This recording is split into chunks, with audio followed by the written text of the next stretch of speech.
السلام علیکم دوستو، کیا حال ہے؟ خیریت سے ہیں؟ ایک واٹس ایپ پہ بڑا اچھا میسیج آیا کہ اللہ تعالیٰ کن لوگوں کو اپنا قرب حاصل کرتا ہے، کن لوگوں کو اپنا دیدار کراتا ہے، کن کے دلوں میں گھر کرتا ہے۔ اس کا بہت آسان سا فارمولا ہے اگر دیکھا جائے تو۔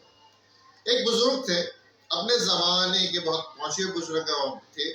اس زمانے کا جو بادشاہ تھا ان سے ملاقات کرنا چاہتا تھا، لیکن وہ بزرگ اس سے ملاقات نہیں کرتے۔ اس نے بڑی کوشش کی کہ اس طرح بزرگ کو بلا لوں اپنے پاس، لیکن وہ بلا نہیں سکا۔ ایک دن وہ بادشاہ اپنی چھت پہ بیٹھا ہوا تھا، وہاں سے بزرگ کا گزر ہوا۔ اس نے اپنے بندوں سے کہا ان کو جال پھینکو اور اوپر اٹھا کے لیا۔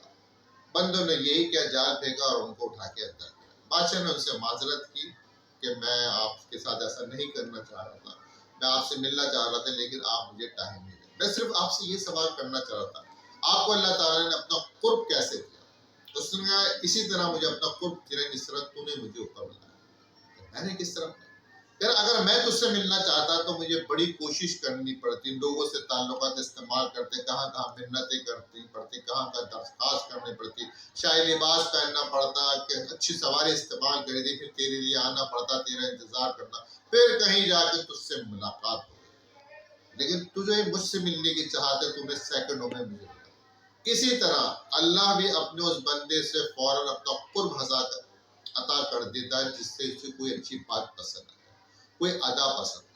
تو ہمیں ہر وقت ایسے کام کرتا رہنا چاہیے جس سے اللہ تعالیٰ ہمارا خوش ہو اور اس کو ہمیں عطا کر دے اور اپنا قرب عطا کر دے۔ اجازت چاہوں گا، اللہ حافظ۔